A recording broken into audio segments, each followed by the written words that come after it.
Գալով ընտրություններին, պարոն վարչապետ, հունիսի 7-ին Հայաստանում համապետական խորհրդարանական ընտրություններ են։ 2025-ի օգոստոսին դուք այսպիսի արտահայտություն արեցիք, ասացիք դա լինելու է ընտրություն խաղաղության եւ ոչ խաղաղության միջև։ Հիմա ձեր ընդդիմախոսները էլի ասում են, որ դուք մանիպուլացնում եք։ Ինչու՞, որովհետեւ որևէ քաղաքական ուժ պատերազմի կոչեր չի անում, չի ասում, որ Ադրբեջանի հետ գնալու ենք պատերազմի, անգամ թրիփը չեն ասում, որ չեղարկելու են։ Պարզապես խաղաղության պատկերացումը, խաղաղության իրենց կոնցեպտը ձերից տարբերվում է։ Հիմա եթե կարելի է ընտրությանը ինչ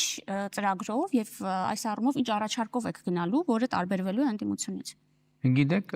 դուք ասիք խաղաղության իրենց կոնցեպտը մեր կոնցեպտից տարբերվում է։ Խնդիրը հետեւյալն է.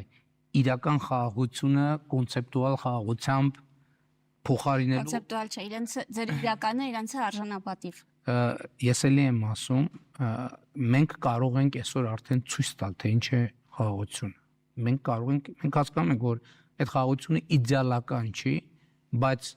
կարող ենք գլոբուսը դնել եւ պատտել այդ գլոբուսը եւ տեսել, թե որտեղ է, որ խաղաղությունը իդեալական է։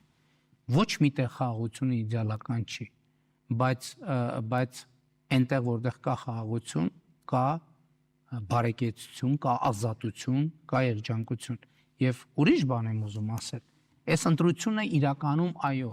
սա պարզապես քաղաքական ընտրություն չէ, սա պատմաքաղաքական ընտրություն է եւ մենք պետք է պատմական ընտրություն կատարենք եւ հասել այն պահը, որի մասին ես խոսում եմ 2018 թվականին։ 2018 թվականին ես խոսում եմ մեր ժողովրդի պատմության արդեն մեզ հայտնի եւ կրկնված ցիկլերից դուրս գալու մասին։ Մենք հիմա այդ պատմական ցիկլից, երբ որ մենք ինչ որ աշխարհակաղակական շատ դեպքերում մեզնից չկախված հանգամանքների բերումով ստանում ենք պետություն եւ հետո էլի մեզնից չկախված հանգամանքների բերումով կորցնում ենք պետությունը, այդ ցիկլից դուրս գալու մենք հնարավորություն ունենք եւ արդեն իսկ դա տեղի ունեցել։ Դրա առաջին քայլերը տեղի ունեցել կենտրոնանալու մեր պետության հարատեվության օրակարգի վրա։ Չմոռանաք հավանել տեսանյութը եւ բաժանորդագրվել Civic AM-ի YouTube-յան էջին։